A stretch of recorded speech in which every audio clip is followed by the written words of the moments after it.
Welcome back to Market Sense. Yogesh Mehta, as spoken about before the break, PCG Advisory Equities at Motilal Oswal Securities, chances right now on the show as well. Yogesh, expiry day expected to be volatile, but equal hands at play really. The Nifty up close to 1% and oil and gas leading the way. You think if indeed the gas price hike does come about, this could augur very well for the indices in the near term and for the oil and gas stocks in particular?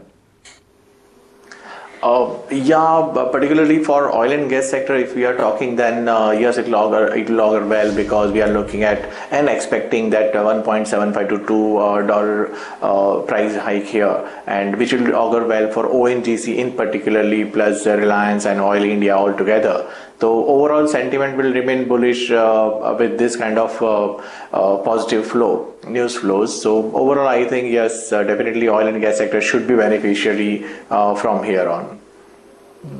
There's some strength, Yogesh, that is crept into select IT names. Maybe the large caps aren't doing as much, but we've seen the likes of Tech Mahindra, CMC, a couple of others, really showing a very bullish trend the last 3 or 4 sessions. Is it essentially the currency factor that is coming into play for some of the mid-cap IT names and they're playing catch-up? And do you like something from this space? Yes, we have seen tech sector post FMCG is the flavor for the delight on the buy side, and particularly one reason is yes, dollar which is appreciating further and rupees depreciating up to 60.50 today and 61. Tech Mahindra, there are some reasons that Tech Mahindra with Satyam merger went through and the record date has been finalized, and now it will be a 5th largest IT company, and revenue management has projected that 2015 it will touch far more than what it is right now. So that is one. Secondly, on the PE multiple basis, there will be some kind of re-rating is anticipated and expected from here on. So it is like HCL Tech and Tech Mahindra both are our cheapest available stock in IT pack. So that's why we can see some more appreciation into the stocks, both the stocks. So these two we like very well from the mid-cap space if you consider. The oil and energy space, has been seeing a fair amount of interest on the side of explorers. Of course, there's news, but what about the downstream companies, the oil marketing companies?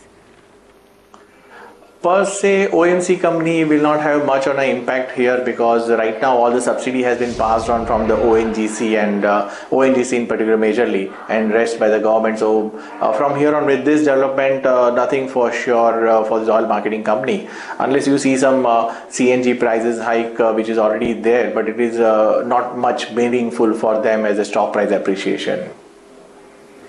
Fair call. That aside, Yogesh, what's happening to some of these stocks which are cracking for the last few sessions? Gitanjali in particular, it's obviously not just the business regulation change, something more at hand for the stock to do almost a 60% drop in 4 days.